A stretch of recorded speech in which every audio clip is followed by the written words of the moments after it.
Hi, Beach Buddies.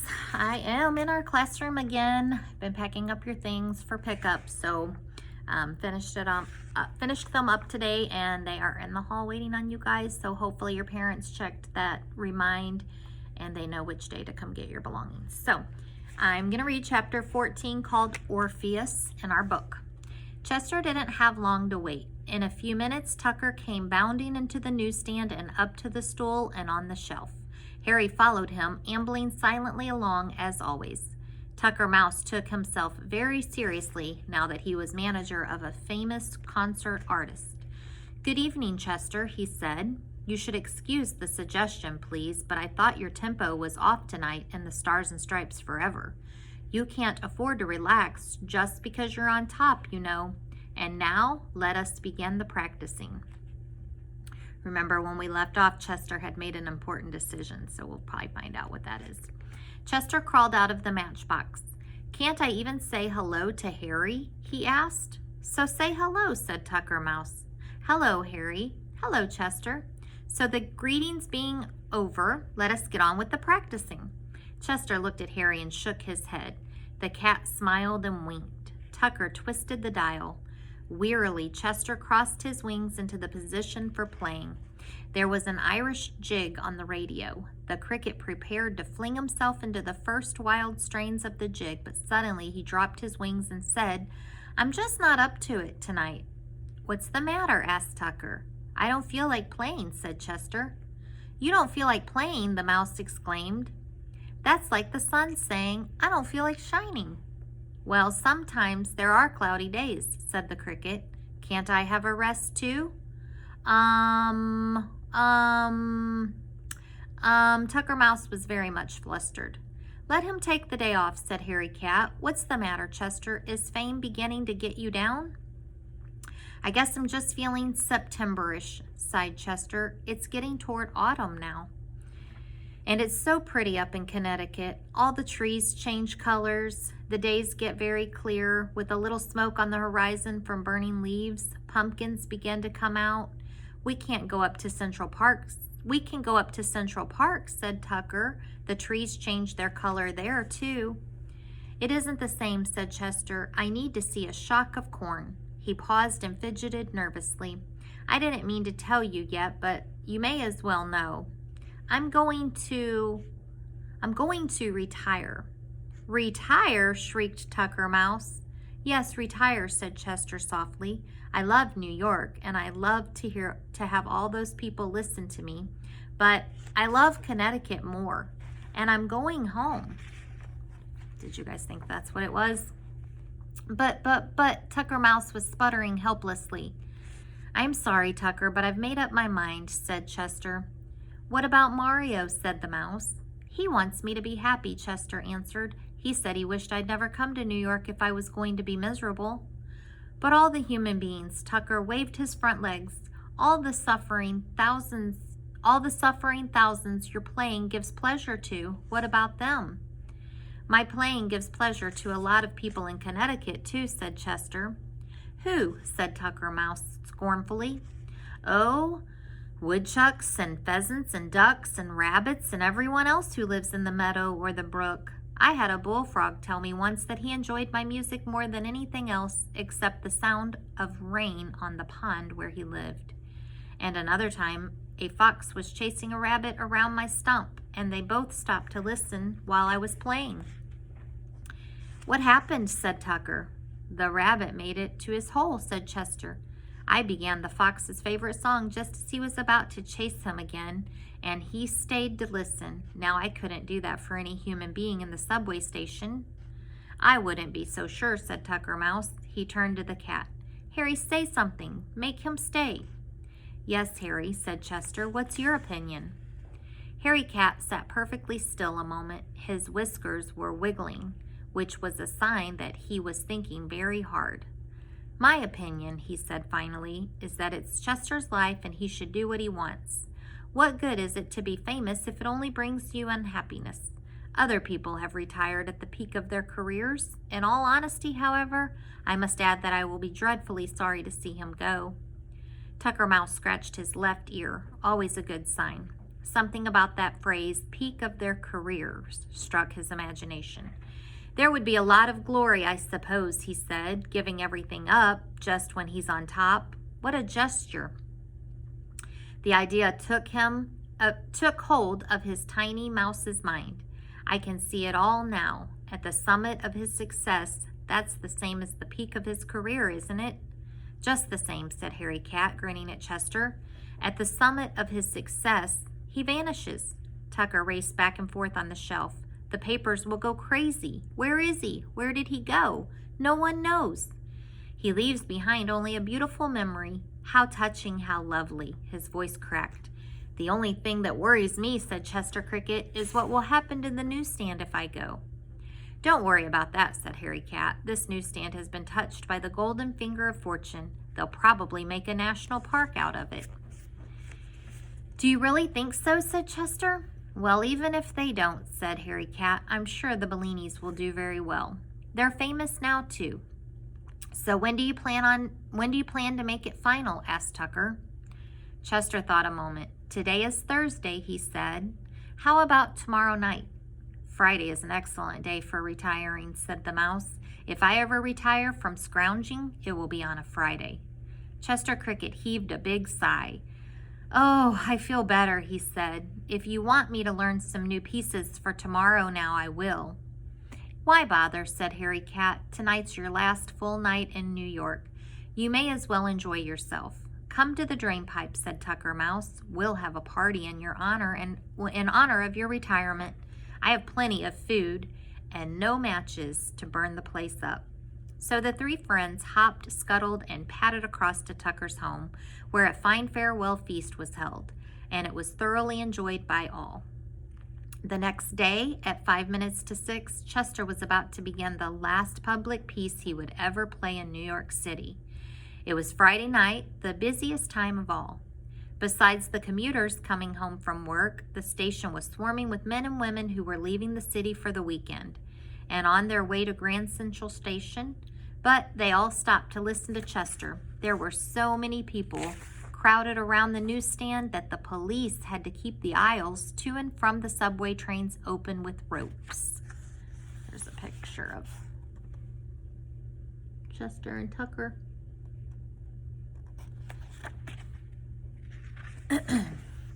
The cricket had just finished his most beautiful concert.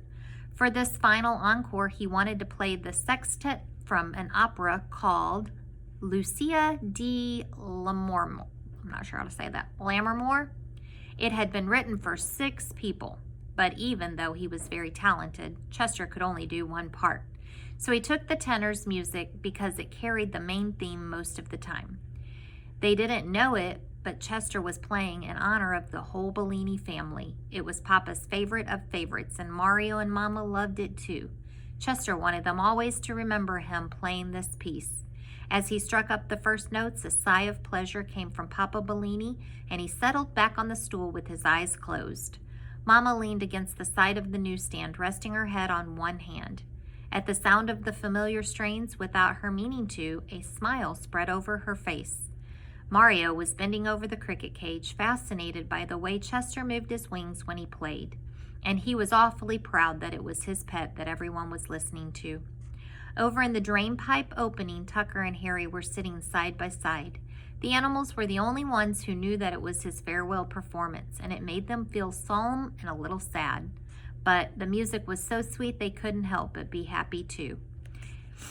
It's the sextet from Lucy the Murmurer, announced Tucker Mouse, who had become quite the expert on all the musical things during the past week. Too bad there aren't 5 other crickets like Chester, whispered Harry Cat, and then they could do the whole thing. Then they were too silent, and for as long as the music lasted, no one moved a hair or a whisker. Chester's playing filled the whole station, like ripples around a stone dropped into still water.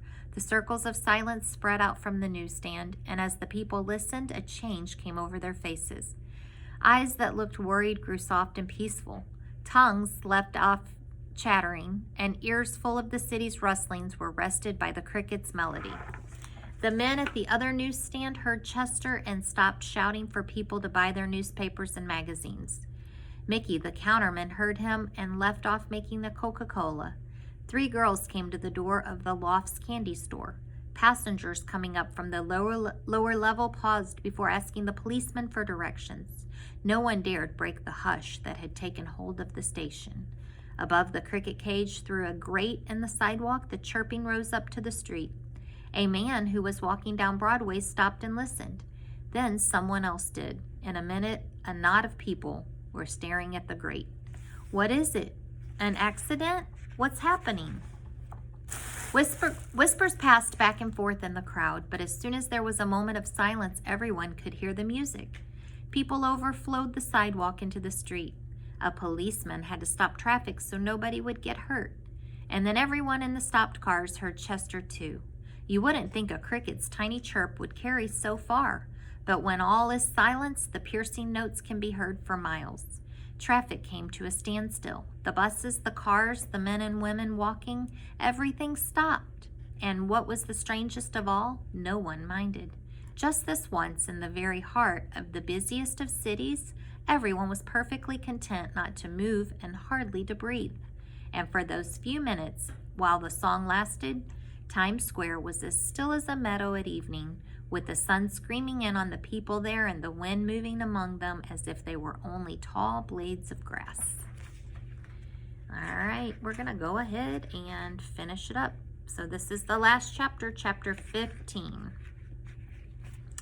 Grand Central Station.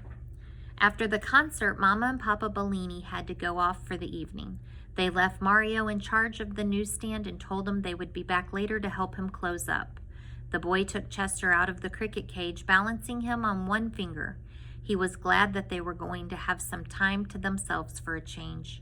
First, he took a cardboard sign he had printed saying "Next concert, 8 a.m." and leaned it up against the cage. "That'll keep people from bothering us about when you play next," he said. Chester chirped. But he knew he wouldn't be playing the next morning at 8 a.m. "Now we have supper," said Mario. He unwrapped a fried egg sandwich for himself and brought over a mulberry leaf from the cash register drawer for Chester.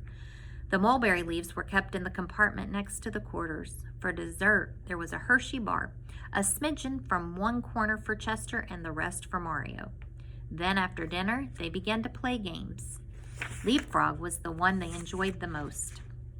Mario made a fist and Chester had to jump over it. The trick was that Mario could put his fist anywhere he wanted inside the newsstand and Chester still had to land just on the other side of it. They kept score for half an hour. Chester had 34 hits to 5 misses, which was quite good considering the hard places Mario found to put his fist. Hide and seek was fun too. Mario closed his eyes and counted, and Chester hid somewhere in the newsstand. Since there were piles of papers all over, and since he was very small himself, the cricket found lots of good hiding places. If Mario couldn't find him in a few minutes, Chester would give a chirp as a hint. But it was hard to tell whether the sound came from behind the alarm clock or from the Kleenex box or from the cash register drawer. If Chester had to chirp 3 times, it was understood that he had won the game. About 10 o'clock, Mario began to yawn and they stopped playing. The boy sat on the stool with his back resting on the side of the stand, and Chester gave him a private recital. He didn't play any of the things he had learned. He just made up one of his own pieces as he went along, and he played very softly so the people in the station wouldn't hear and come over. He wanted this to be for Mario alone. As he listened, the boy's eyes closed slowly and his head dropped over one shoulder, but through his sleep he could still hear the cricket's silvery chirping. Chester ended his song and sat on the shelf, looking at Mario. There's a picture of Mario. He fell asleep.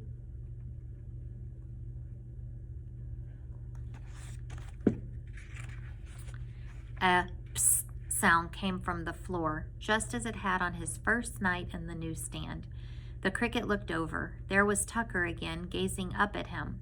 It struck Chester what a funny but likable expression the mouse's face always wore. "You better hurry," whispered Tucker. "Harry found a timetable and the train leaves in an hour." "I'll be over in a minute," said Chester, calling down to him. "Okay," the mouse answered and scooted across the station floor. Mario's right hand was cupped in his lap. the cricket jumped down into the palm of it. In his sleep, the boy felt something and stirred. Chester was afraid he would wake him up, but Mario only settled into a new position. The cricket lifted his wings and drew them lightly together. There was all of his love and goodbye, too, in that one chirp. Mario smiled at the familiar sound. Chester looked around at the newsstand, the box of Kleenex, the alarm clock, Papa's pipe. When he came to the cash register, he paused. Quickly springing to the edge of the drawer, he vanished back into the darkness, and when he came out again, the little silver bell was hooked over his left front leg. Holding it tight against him to muffle the tinkle, he jumped to the stool, to the floor, and out the crack. "What's the bell for?" asked Tucker when he arrived at the drain pipe. "It's mine," said Chester. "Mario said so, and I want it to remember everything by." Here's a picture of Chester, or Tucker, I think. Tucker and Chester. You see, it's hard to see. So he got his bell back. Let's see. Tucker Mouse rummaged through the crowded corner of his home, which was the pantry, and found a tiny package bound with Scotch tape. "I packed some supper for you to have on the train," he said. "Nothing very much. I mean, delicious, of course, a piece of steak sandwich and a chocolate cookie, but none too good for such talent." "Thank you, Tucker," said Chester. He wanted to sound very cheerful, but the words came out sort of gulpy. "Well, I guess we should go," said Harry Cat. "I guess so," said Chester. He took one more look through the drain pipe. From down the tracks came the murmur of the shuttle. Mario was still asleep in the newsstand. The neon lights shed their endless blue-green glow. The cricket wanted to remember every detail.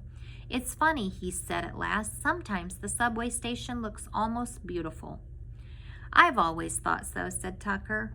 "Come on," said Harry Cat. He and Tucker padded along beside Chester up to the sidewalk. Above ground, the night was fresh and clear, not as hot as summer or as cool as autumn. Chester jumped up on Harry's back and took hold of the fur there. He could probably have made it down to Grand Central Station jumping by himself, but it saved time to be given a ride. And crossing the streets would have been a problem, too, for a cricket raised in Connecticut. But Tucker and Harry were experts at traveling in the city. Not a single human being saw them as they glided soundlessly under the cars that lined 42nd Street. When they reached the station, Harry led the way through a maze of pipes and deserted rooms and back halls down to the level where the trains were. He was a great explorer, Harry Cat, and he knew most of the secret ins and outs of New York City. The late local express was leaving on track 18.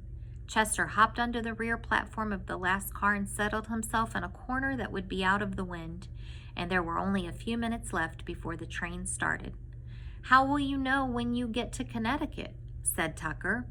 You were buried under sandwiches when you left there."